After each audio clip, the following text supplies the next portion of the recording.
I'm absolutely not saying throw out technology, because technology can help you get really great data points. Just remember, it's not the end all and be all.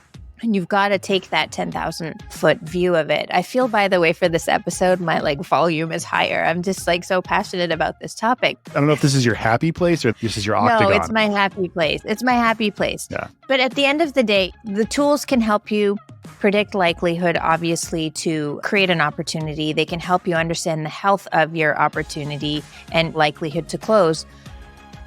This is Revenue Makers, the podcast by 6 Sense, investigating successful revenue strategies that pushed companies ahead. So, Saima, here we are.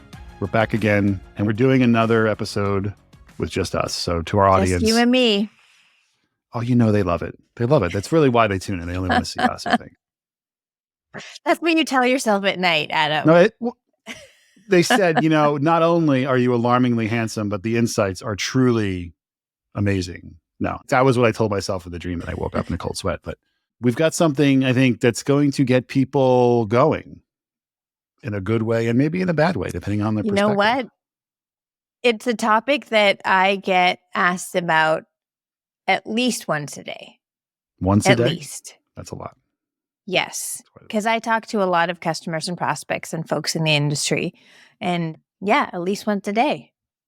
And that topic is attribution. We're going there. We're just taking it on. Can this be the definitive episode and the definitive sort of? I don't see why not. I mean, it's certainly definitive in the sense that we're going to go deep into it. I think we just put it out there. It's the definitive episode. And let's just start maybe with a bit of credibility. I'm going to talk about myself and then Adam. Go for it. 20 years of building and leading analytics teams. I've owned data science at public companies. I've built any version of an attribution model that there could be. We've tried, I think, between the two of us, probably most of the tools that are out there. We have a POV that is rooted in experience, I guess is all I'm trying to say.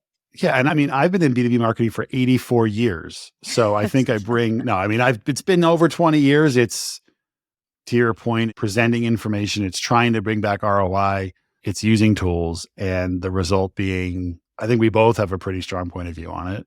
We're not going to solve the argument here. This will be the definitive episode. No. Anyone who watches this, they're good. We're going to cover it. But yeah, we've definitely been at this for a while. And I think some attribution is probably responsible for some of the grays that I have, for sure, on top of my head. So with that, let's dig into, let's say, what is one truth, a core tenet, the tagline, if you will, for this attribution topic? Okay, I've got it. Are you ready? I'm ready. 100% of what your company closes is influenced by marketing. What? That is absolutely right. I agree 100%. Right? There is not a single deal that is being closed that isn't touched in some way by marketing.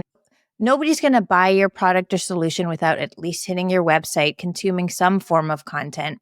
Every study under the sun has come to this realization that at least 70% of a buyer's journey is anonymous. It's taking place before they're going to reach out to you, talk to a seller, talk to anyone from your company. Where do you think they're educating themselves? That is what marketing is doing. Marketing is curating that journey. Marketing is bringing folks along the journey, educating them, being in the places that your prospects and buyers are, making sure that they're getting relevant content. They are able to understand all the options that are out there. I mean, so much of that heavy lift comes from marketing. So I'm saying it, 100% of your bookings are influenced by marketing. Why don't we just stop? I think we're done. We're 4 minutes in. Thanks, everyone. No. Thank you. No, this would be the definitive and short episode. Yeah. One thing also that sort of borrows to the idea that perspective, pick a way that you're going to measure. And then one of those tenets, assuming that everything is 100% influence, and stick with it. It's not going to be 100% right. You're never going to be able to know and you can't measure everything, right? Obviously, there's that ongoing conversation in marketing, and I'm sure our CFO would want to be able to measure everything, and anyone CFO is going to come back and probably look for that, but you're not going to be able to do it. But with this stuff, with this attribution, pick your point of view, pick your numbers, pick your metrics, and lock it in. Lock it in. And again, as somebody who's been steeped in the data world, nobody's data is perfect. It's a false dream if you're chasing that dream. And so identify the metric that works best for your business. First touch, last touch, I don't care. Multi-touch attribution, I don't care. W-shaped model, I don't care. Pick one and stick with it and use it consistently. However, that's not to say there shouldn't be other versions or views of the pipeline and attribution truth, but those are not views or truths that you share broadly, meaning a pipeline number is a pipeline number. There's one source of truth for the pipeline. It is a source metric that comes from that one methodology that you pick. Any other view of the pipeline, which you should be looking at the health of the pipeline, you should be looking at all the touch points. Let your RevOps team, let your analytics team be the one that's looking at all those variations, and don't have them report out a different pipeline number based on that. If we use last touch, we source this much, or if we use equal touch attribution, we actually can attribute this much to a campaign. No, let them look at it and let them come back with the insights and with the so what of that. Example, digital advertising, maybe you're not sourcing any deals, but it's probably involved in like whatever that number is, 50, 60% of all the bookings. That's a great insight for someone to take away. This is not a sourcing play, but it's there in 50% of our wins. So we're going to continue to put budget, time, and effort against this initiative. That's the type of outcome you want to have them drive, not let's put this dollar value against this specific ad. You mentioned those W-shaped and U-shaped, and I think I went through an implementation of a tool once, and I don't know if I was doing attribution or if I was watching Wheel of Fortune, because it was like all these lead letters. And to be honest, I didn't understand it. I wasn't smart enough. And then it was like attributing 34 cents on the dollar to this and 12 cents on the dollar to that. And it just was like, how is this real world? And it was not, didn't make any sense. I think one of the things also you talk about in terms of the pipeline in one view, there's also this, like, what are your go-to-market motion and what your outcome is, right? So if you're in a heavy MQL lead-based world, you're going to measure this and report on this in a very different way than if you are in the account-based strategy. So even to your point about advertising, if your goal is to generate downloads all day long from content form fills, and you start talking about digital ads that haven't led to 78 conversions on that, like, right or wrong, you're going to get some stares. Versus like, hey, we're trying to progress accounts in an account-based model, which you and I talk about 700 times a day. Yeah. Then it's a very different story. You have to know what to measure based on the way you're going to market. And I think sometimes, and even my own interactions with our own customers and our folks, they're sort of hybriding it a little bit. Like, well, we're making this transition, but we're still measuring this. And it's like, well, if you're trying to influence accounts, why are you measuring leads? So yeah. And I think maybe this is like a second fundamental truth here, that there's never just one thing that sources a deal or creates a deal, right? When we say pick a version and go with it, let's not abandon the fact that it takes multiple touch points. It takes hundreds of touch points, depending on your sales cycle and the complexity of the solution that you're selling, to actually go win a deal. But when we say pick one, we're really talking about a consistent methodology to measure and report out on your pipeline, and also plan, by the way, what your pipeline needs to be. Like, all of these are tenets of a well-oiled go-to-market motion, and you have to put a stick in the sand at some point to say, this is what we're going to do, and here's how we're going to measure it, keeping in mind that, of course, it's not just one thing. Right.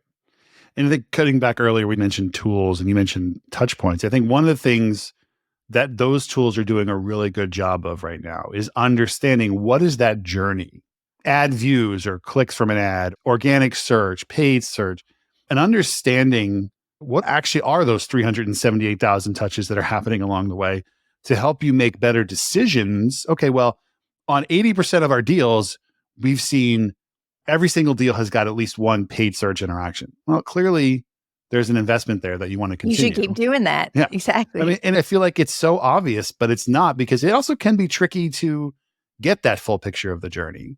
Yeah.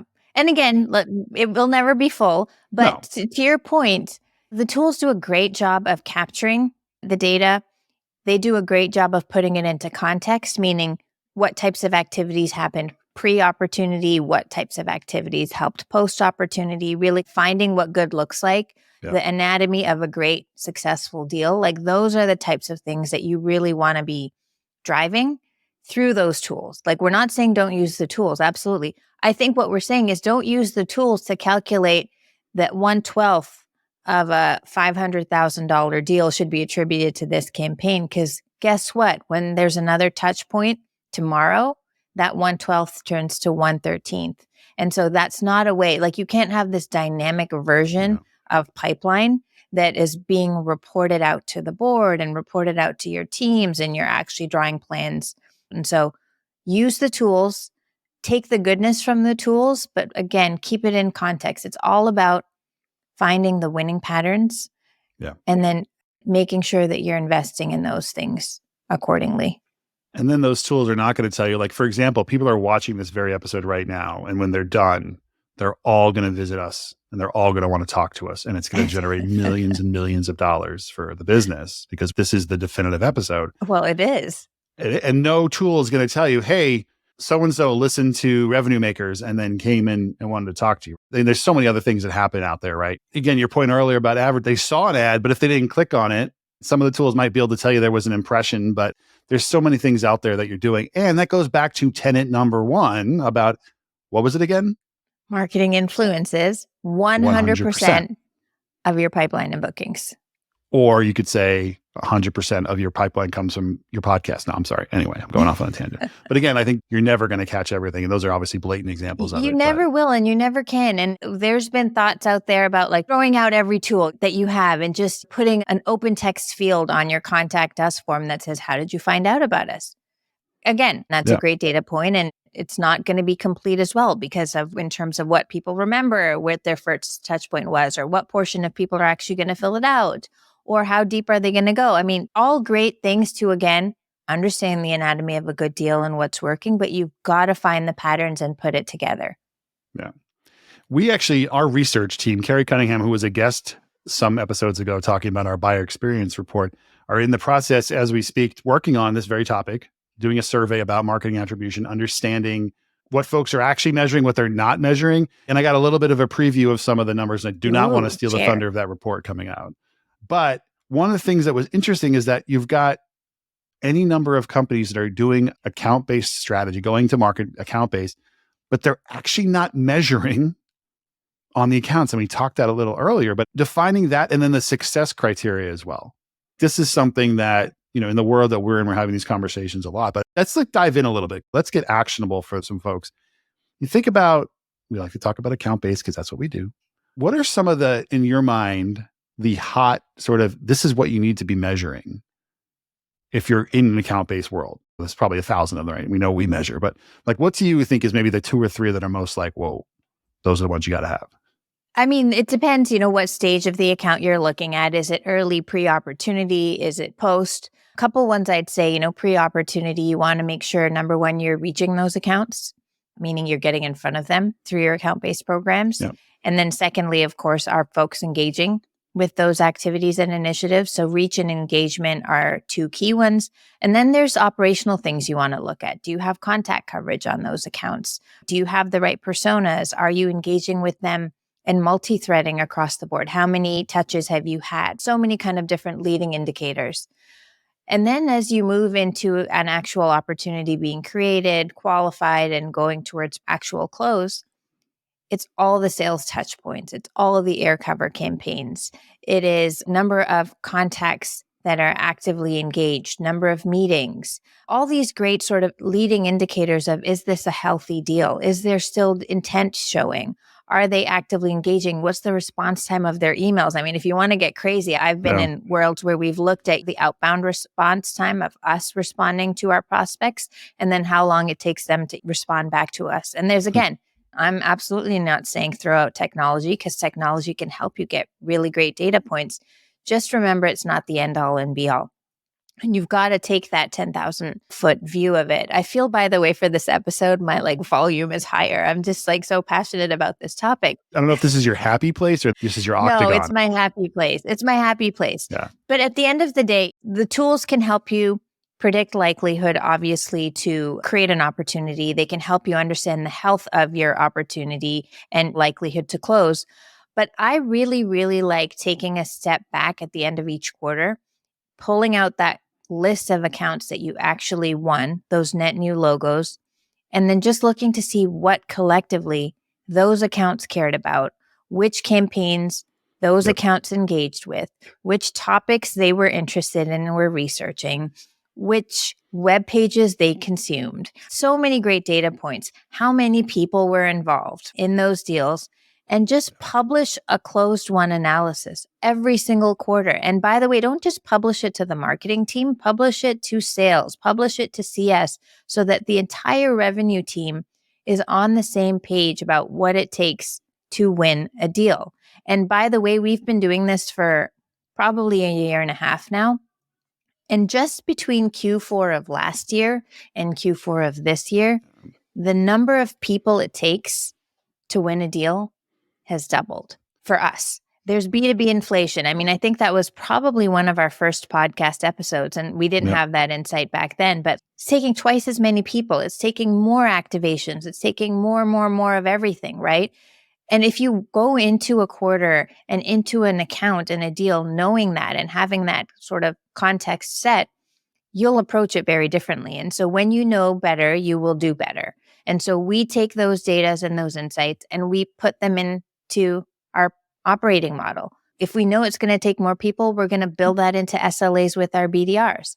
If we know it's going to take X number of touches or this combination of touches or like a mix of digital and physical, we're going to plan for that as we plan out the year. So the data is, again, there to allow you to apply better strategies to what you want to do, as opposed to reporting out on a slide that it was this many millions of dollars against this one content syndication play.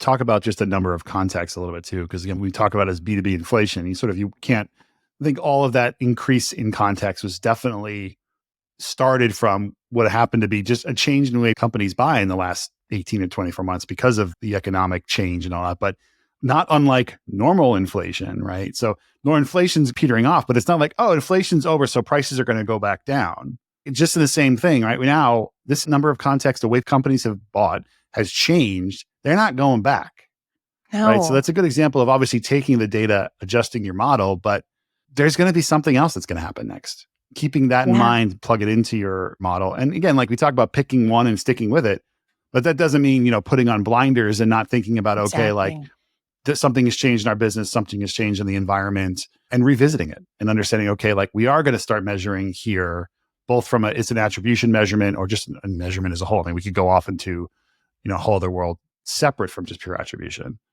Totally agree. And like a well-informed go-to-market team is a more effective go-to-market team at the end of the day, right? The more they know, the better they're going to prepare for it. And going back to, picking one source of truth for pipeline and one methodology, there's also just a simplicity to it that allows for better understanding and having that data permeate through the revenue org.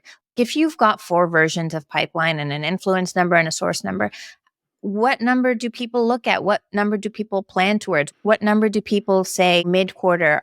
Are they going to hit their number or not? Like, you need a single North Star for everyone to work toward. And so you can't discount just the simplicity and the ability to really have a whole team galvanize around one source of truth. And so let's not discount that.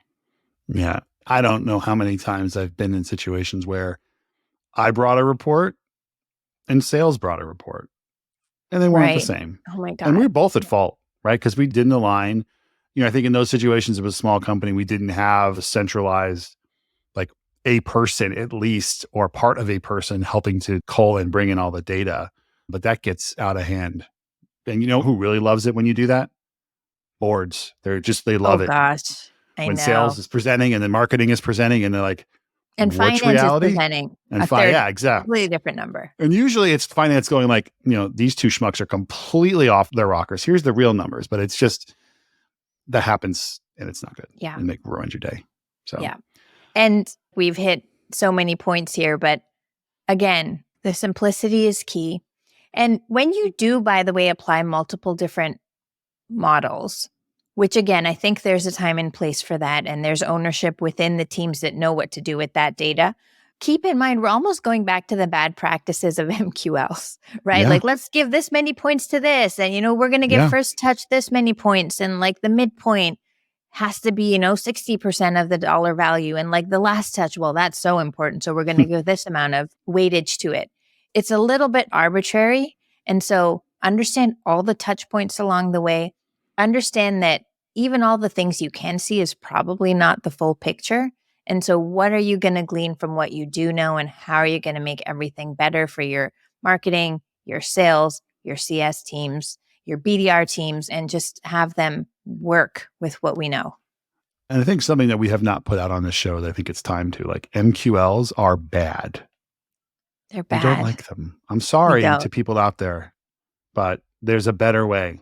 There really is. We could actually have that debate another time, but actually it wouldn't really be a debate. It would just be you and I screaming about how it's better. That's a problem, by the way. We agree on a lot of things, Adam. And so we've got to find a topic that we are on opposite ends of the spectrum. Yeah. I mean, I was hoping that there was going to be something here today. Like, instead of calling this the definitive attribution episode, it would be like the attribution showdown or death match. But I don't know, maybe we should start talking politics, but something tells me we're probably not too far off there either. So, I think about content a lot.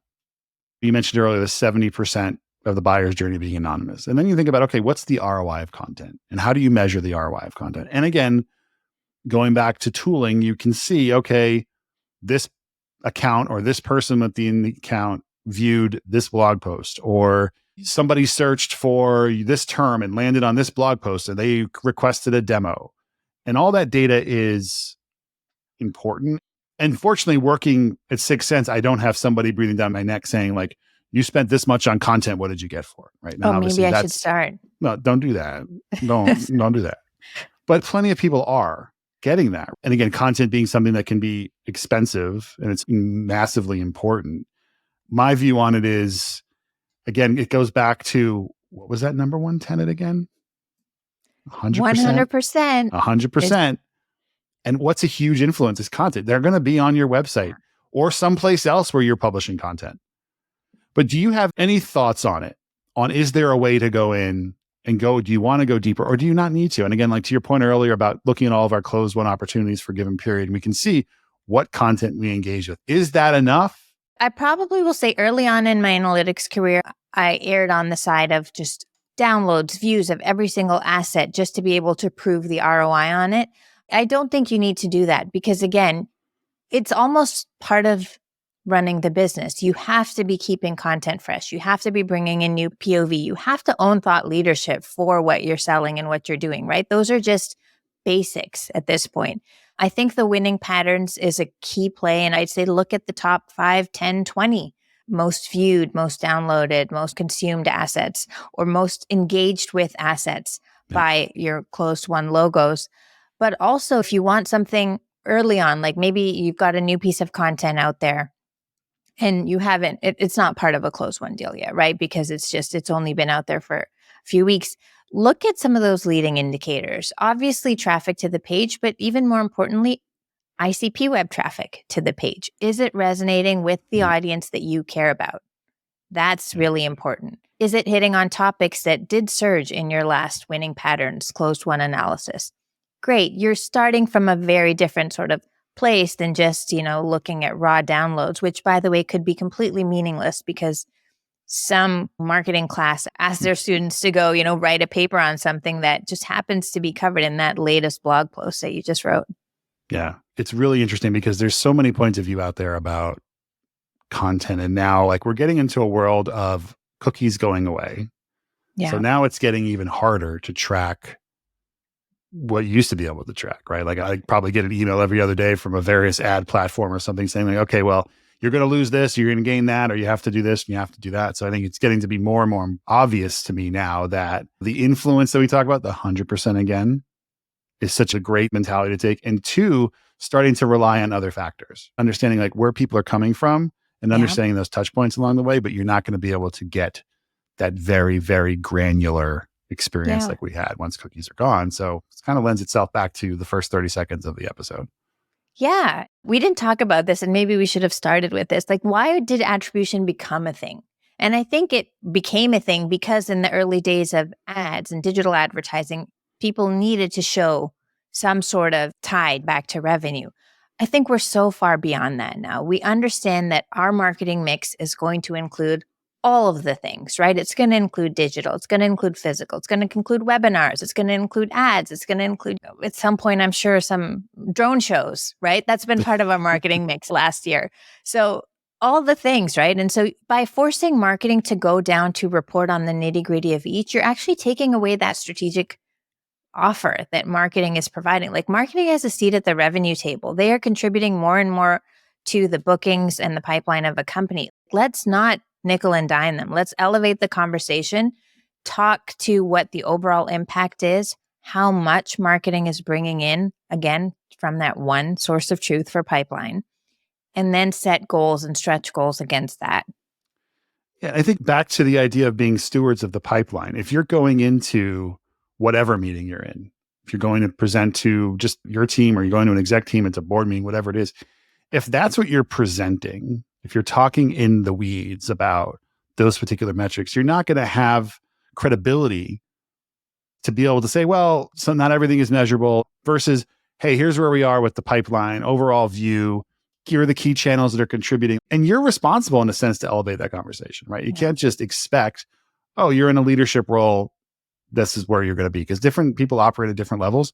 So if you find yourself doing that and feeling like you're under the gun from an ROI perspective, think about what you're presenting and think about how you're having those conversations and think of yourself as, we say it here internally and we've talked about it in multiple episodes, like own the number, own the pipeline. You don't have to generate everything, but have that conversation and raise your profile, raise how you're presenting, and you'll find things are probably going to change.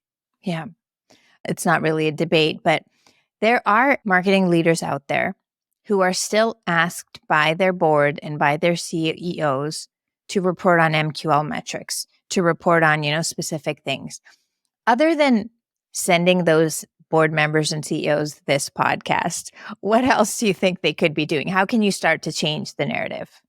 It's got to come down to first of all, just showing it the effectiveness of it. If you are tracking that, I would say, and I don't want to go this far with it, but you're probably challenged and you've probably seen conversion maybe rate like drop a off. 3% conversion rate from MQL to closed won, if even. Yeah. And has anyone ever come to you and said, man, our MQLs are awesome and we're continuing to follow up and it just generates us millions and millions of pipeline? No.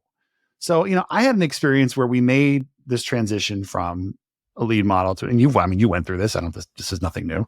And I don't know if I've told this story before, but it was my first board meeting at this company. One of the board members had his iPad, the first gen iPad. I guess this is probably like 2016, 2017, thick iPad. And he had a picture. He had his little triangle. He's like, I want this. And I struggled to put it together. Because it just wasn't even set up right. I mean, this was a startup and we were trying to figure things out. But when I started going to conversation about, look, like these are converting like this, and we're seeing fall off in conversion, we're going to switch to a focus on accounts. These are the benchmarks that we've seen out there. This is the first test that we've done. And we've already seen an increase in our qualified meeting or opportunity, whatever the metric may be, right? In our case, it was our BDRs. We were able to book a ton of meetings, but they would fall off very quickly. They just weren't qualified. Once we sort of made that switch, we were seeing 30% increase in those opportunities moving to qualified, which was massive, especially when you're Series A, Series B. You make that kind of change in conversion, it's a different ballgame. So I think boards will get on board. Boards will get on board. Yeah. Boards will get on board. Leadership's going to get on board. The data is your friend. The benchmarks are your friend. And it's not going to happen overnight. Yeah. But it will happen. Yeah. And if it doesn't, then you can go and be a professional podcaster like us. That's a different story. Yeah, I totally agree. I think the data has to be your friend. It has to tell the story. And also think of the burden you're putting on your buyer in an MQL world. They have to understand their problem. They have to know that you solve their problem. They have to find your website. They have to find the contact me form, fill it out, and then they have to sit and wait for you to give them a call. Like there's a better way, right? So there's so much friction and burden, number one, being put on the buyer. But secondly, What about all the other buyers that didn't get there? They didn't take even one of those 5, 6 steps that I just showed. There is a world out there of accounts that are actively in market for your products and solutions.